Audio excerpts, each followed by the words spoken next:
ఓం మహాగణపతే నమః, ఓం సరస్వతే నమః, ఓం హయగ్రీవాయ నమః, ఓం మహామృత్యుంజయాయ నమః.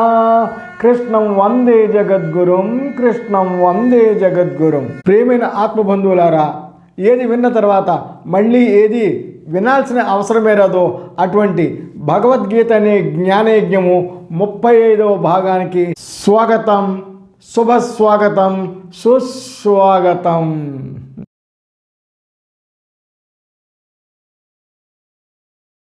ఆత్మబంధువులారా, మనం అక్షర పరబ్రహ్మయోగంలోనే ఉన్నామండి.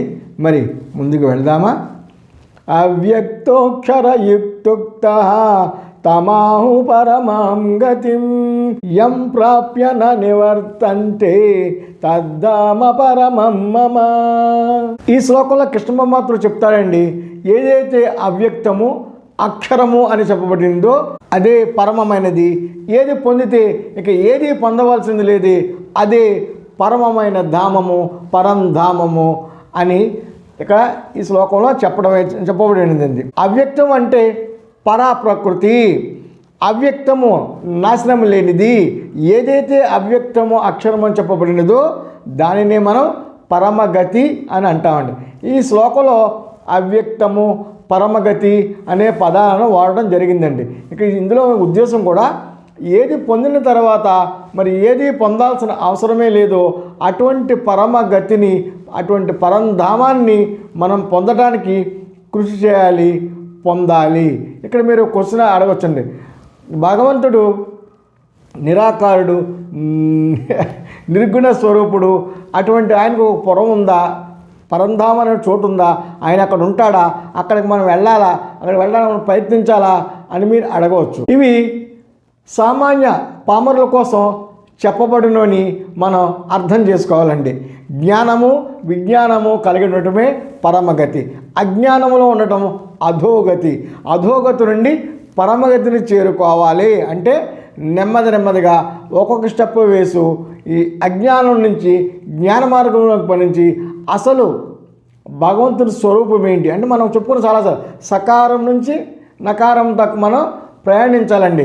ముందు దేవుడు ఉన్నాడు, ఆయనకు ఒక రూపం ఉందని అనుకుంటూ చివరికి దేవుడు నిర్గుణుడు, నిరాకారుడు అనే భావంలోకి మనం వచ్చి ఆయనలో ఐక్యమయ్యటానికి అంటే అటువంటి భావంలో మనం ఐక్యమవడానికి మనం ప్రయత్నం చేయాలండి.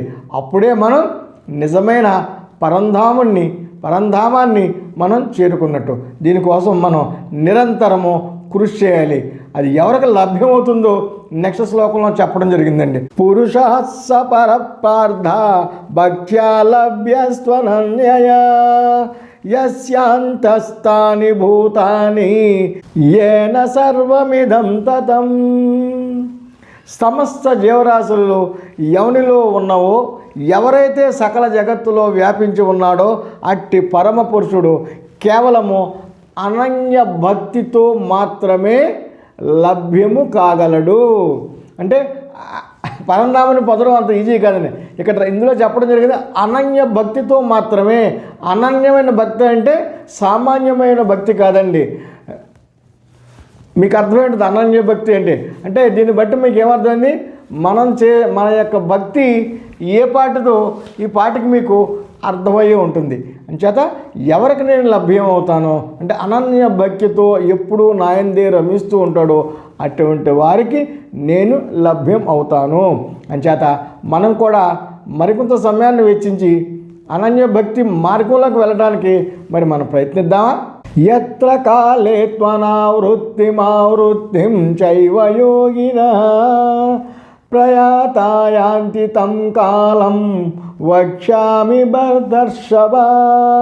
భరతకుల శ్రేష్ఠుడైన ఓ అర్జున, ఏ కాలంలో దేహమును విడిచిపెట్టిన యోగులు మరలా తిరిగి జన్మనెత్తరో అటులనే ఏ కాలంలో దేహమును విడిచిన యోగులు తిరిగి జన్మను ఎత్తుతారో అటువంటి కాలముల గురించి నీకు ఇప్పుడు చెప్పబోతున్నాను, శ్రద్ధగా విను అర్జున అని చెప్పడం జరిగిందండి. ఏ పని చేయాలన్నా మనం వివాహం అన్నా, ఉపనయనం అన్నా, నూతన గృహప్రవేశము ఇవన్నింటినీ కూడా ముహూర్తాలు నిర్ణయిస్తూ ఉంటామండి. ముహూర్తం అంటే 48 నిమిషాలు అత్యంత పవిత్రమైన కాలాన్ని మనం ముహూర్తంగా భావిస్తాం. మంచి ముహూర్తాల కోసం మనం నిరీక్షిస్తూ ఉంటామండి. కానీ జనన మరణాలకి ముహూర్తాలను నిర్ణయించడం సాధ్యమా? అది కుదురుతుందా? ఈ కాలంలో కొంతమంది బిడ్డలు పుట్టడానికి ముహూర్తాలు పెట్టించి ఆ టైంలో ఆపరేషన్ చేయించి బయటికి తీస్తున్నారండి పిల్లల్ని. వీరికి ముహూర్తం వర్తిస్తుందా? నా అభిప్రాయం ప్రకారం సహజంగా జనించిన బిడ్డలకు మాత్రమే ఈ ముహూర్తము అనేటువంటి కాన్సెప్ట్ అన్వయింపబడుతుందండి. అలా ఆపరేషన్ చేసి ముహూర్తం పెట్టి ఆపరేషన్ చేసే పిల్లలకు కాదని నేను అనుకుంటున్నాను. అలాగే మరణానికి కూడా మనం ముహూర్తం పెట్టుకోవచ్చా? అది ఇంతవరకు సాధ్యం కాలేదు. పూర్వకాలంలో మనం రిలీజియస్ స్క్రిప్ట్స్లో మనం చదువుకున్నాము. భీష్మ పితామహుడుకి తనకి స్వచ్ఛంద మరణాన్ని పొందే వరం ఉంది. ఆయన ఎప్పుడు కావాలంటే అప్పుడు మాత్రమే తన శరీరాన్ని విడిచిపెట్టగలడు. అలాగే ఆయన భీష్మ ఏకాదశి అని ఆయన చనిపోయింది. అటువంటి పవిత్రమైన దినాన్ని ఉత్తరాయణంలో ఆయన ప్రయాణం వెళ్ళటం జరిగిందండి. ఈ కాలంలో ఈ కలియుగంలో మనం చెప్పుకోవాలంటే అటువంటి ఉత్కృష్టమైన జన్మను పొందిన ఆయన దయానంద మహర్షి. ఆయన కూడా స్వచ్ఛంద మరణంగా దీపావళి రోజుని చనిపోవడం జరుగుతుందండి. ఆయన జీవిత చరిత్ర కాస్త మీకు అర్థమవుతుంది. ఇప్పుడు ఈ విషయాలన్నింటినీ కూడా నీకు కాలాంకుశంగా చెప్తాను అని శ్రీకృష్ణ భగవానుడు చెప్పడం జరిగిందని మరి ముందుకు వెళ్దామా? అగ్నిర్జ్యోతిరా శుక్ల షణ్మాసా ఉత్తరాయణం తత్ర ప్రయాత గచ్చంతి బ్రహ్మ బ్రహ్మ విదో జనా. అగ్ని, జ్యోతి, పగలు, శుక్లపక్షము, ఉత్తరాయణము ఈ పదాలు ఈ శ్లోకంలో వాడటం జరిగిందండి.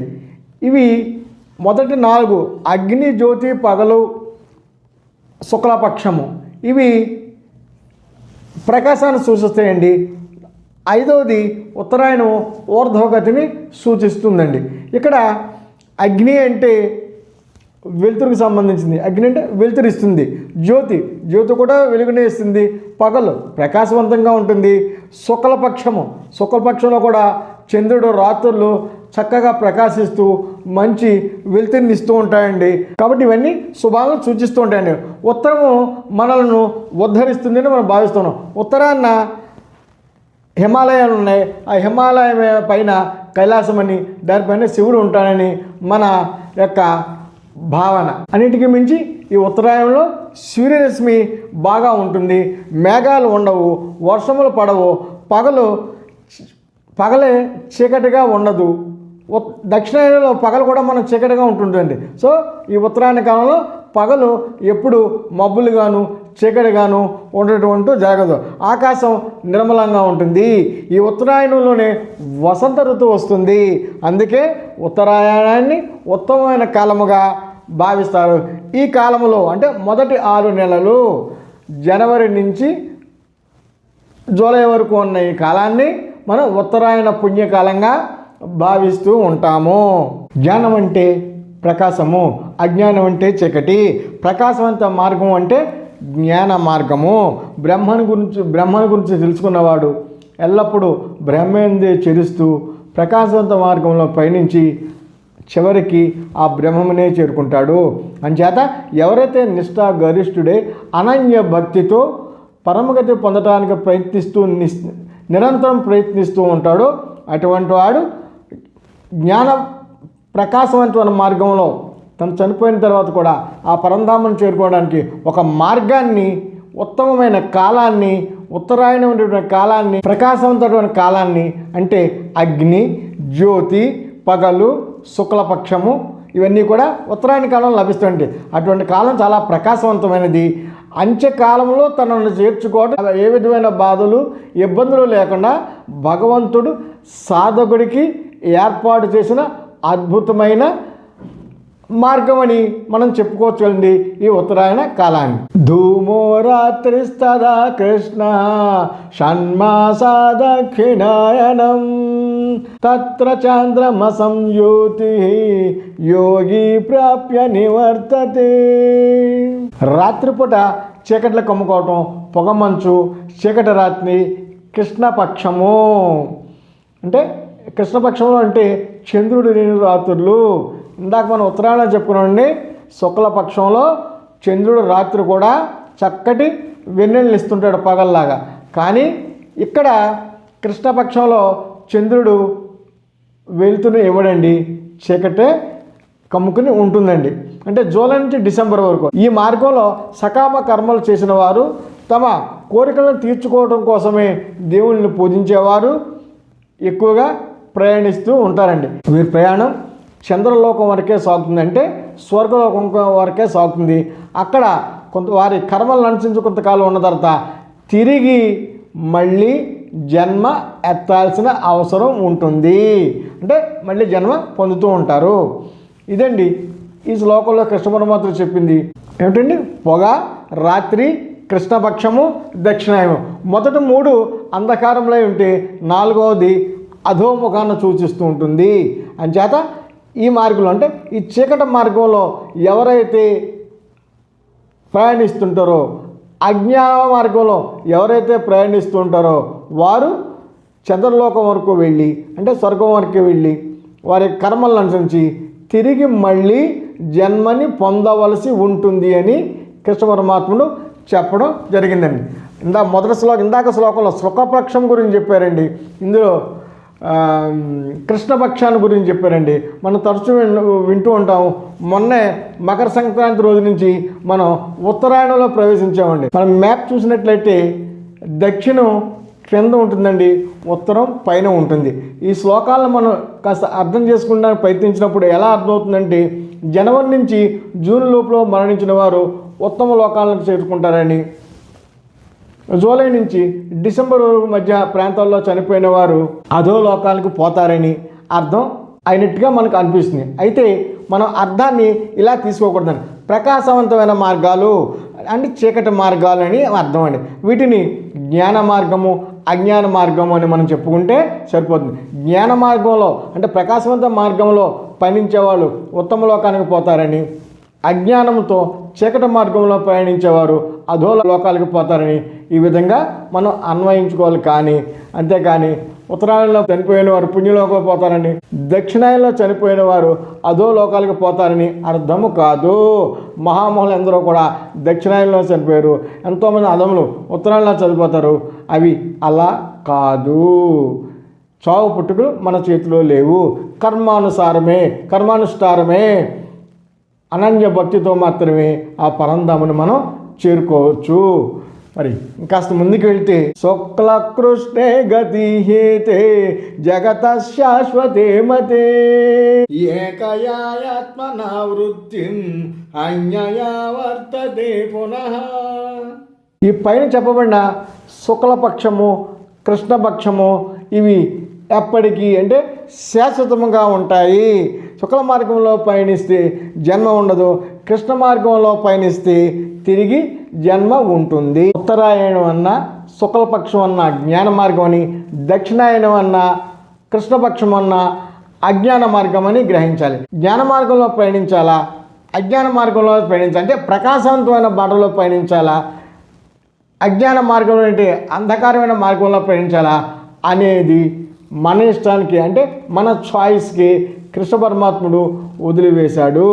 మరొకసారి చెప్తున్నాను, ఉత్తరాయణంలో చనిపోతే ఉత్తమగతులు వస్తాయని, దక్షిణాయనంలో చనిపోతే అధప లోకాలకు వెళ్తారనే భావం కాదు.